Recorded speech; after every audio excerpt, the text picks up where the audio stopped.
World Spaceport. Our Director of Operations, Mr. Johnson, has been expecting you. On boarding your ship, he'll take a few moments of your time to explain about what's going on here today. Excuse me, Mr. Johnson.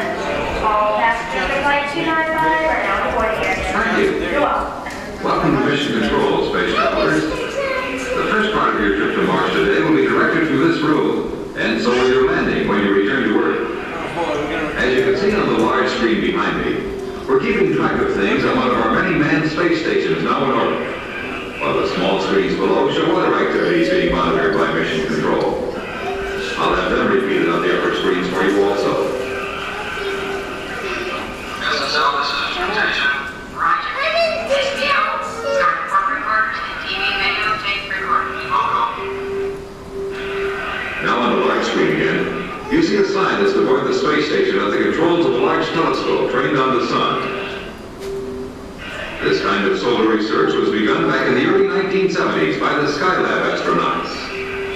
And time-lapse pictures from space like this are revealing new facts about how the sun produces energy, which may help us solve some of our own energy problems on Earth. This is a very interesting part of the station, where special manufacturing processes are carried out under weightless conditions. Here you see a close-up picture of a groove being melted in a stainless steel plate. Done in zero-G conditions, this imparts a quality to the metal we can't get under Earth gravity. Mission Control, this is Space Lab 09. Stand by for the video on the channel. Now, through an onboard microscope and time-lapse camera, we can see the way crystals form in zero-G. This is Space Lab 09. Request to transmit this recording to crystalline lab outside of 09.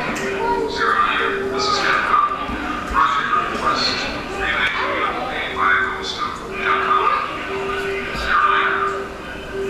09. These space-grown crystals are so pure that they're going to bring revolutionary advances in electronics, which will benefit every one of us.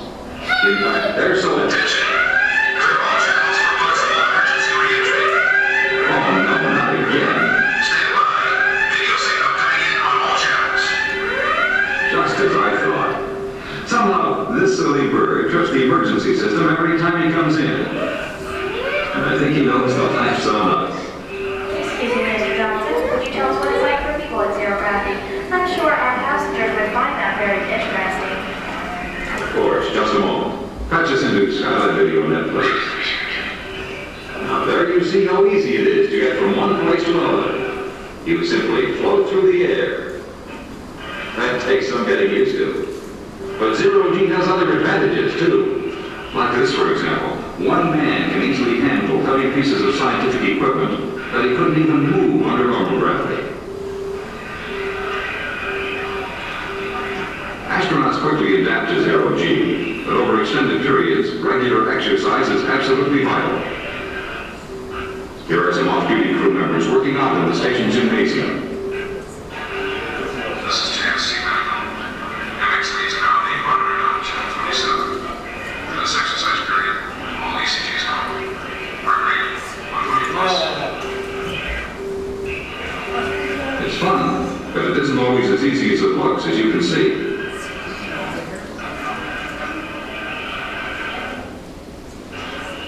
With a little practice, though, you can do tricks that would make a circus acrobat turn green with envy. All personnel, switch to channel number 2 for status check. Work communication status is go. Global network status is go. Instrumentation. Instrumentation, go. Welcome, World Flight 295 to Mars is now ready for landing at gate number 3. Now on the large monitor, you can see your spacecraft waiting on the launch pad. Countdown is in progress and all systems are go. Have a good flight. Thank you, Mr. Johnson. Now, this time, if all passengers will move forward into our boarding area, following the flashing arrow of the ship, onboard, please select pass. Moving all the way down, please wait for those coming behind you. Thank you, and enjoy your flight.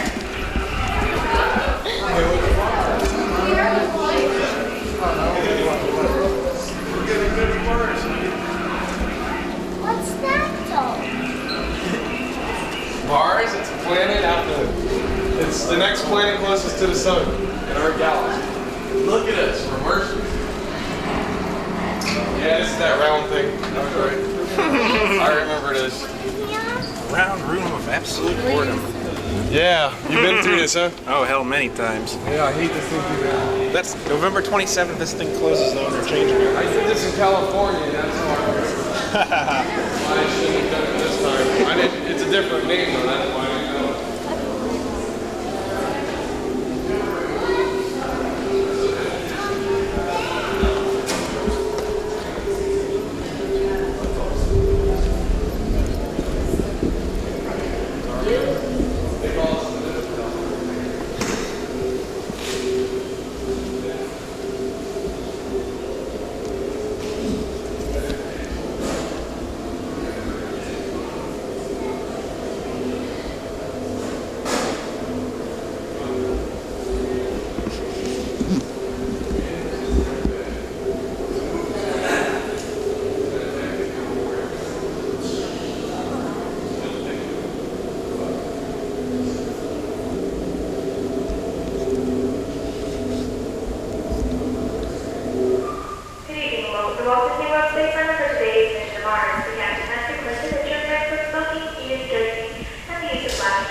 Attention, please.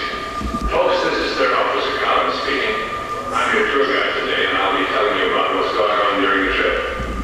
Right now, we're on the final countdown, and you can watch our liftoff on the lower screen in your cabin. I'll speak to you again after we're in space.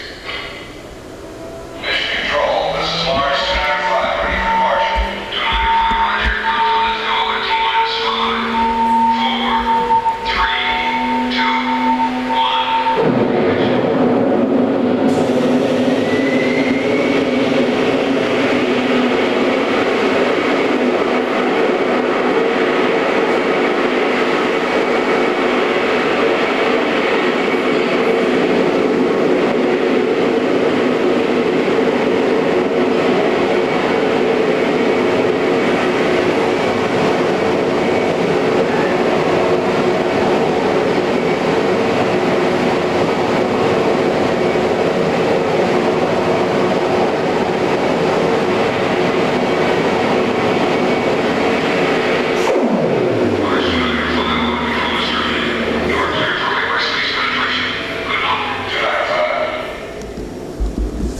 Ladies and gentlemen, we've just dropped our booster engines, and in a moment we'll make what we call a hyperspace jump, the new method of space travel which enables us to cover enormous distances in seconds.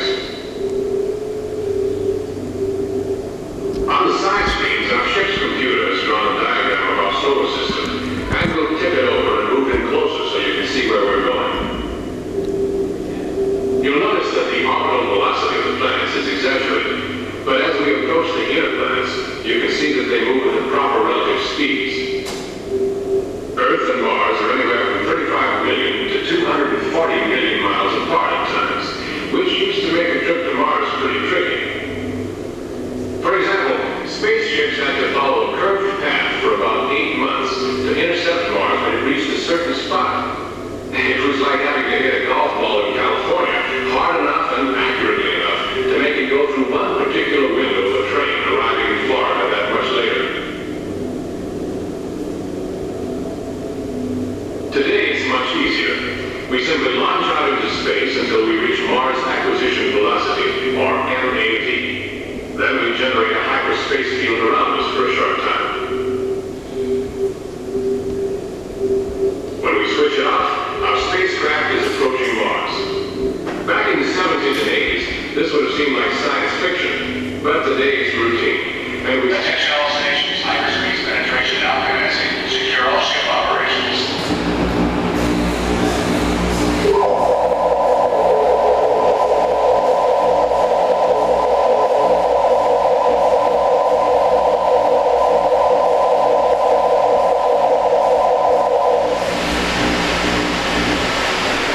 All stations, we are now in normal space mode. Resume all operations. Well, folks, hyperspace jump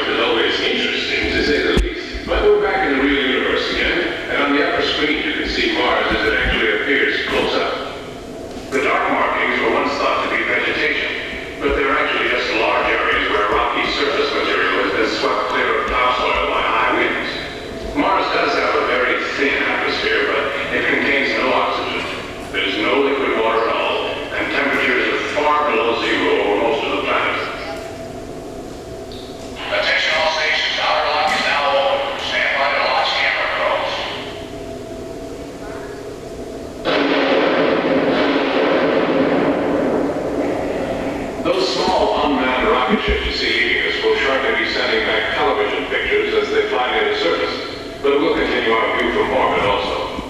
Through telescopic lenses, Mars looks even more barren, and there's definitely no sign of it being inhabited. As we know now, some things once thought to exist on Mars turned out to be only illusions, such as the famous Martian canals. But it does have some natural features that are almost as amazing. For example, this gigantic rift in Mars' surface called Mariner Valley. It's over 3,000 miles long, 10 times bigger than the Grand Canyon back home. And for a planet that's only half the size of Earth, that's pretty impressive. This superimposed outline of the United States will give you an idea of its size. Here's a closer view of the section of the rift one of our camera craft is approaching. In a few seconds, we'll have the picture it's sending back, so watch the side screens, please. There's the picture. Our camera ship is down in the rift now. Seen this close, it looks quite Earth-like, but it's hard to get the scale of things. The wall there is almost 4 miles high, and the floor is about 50 miles across at this point.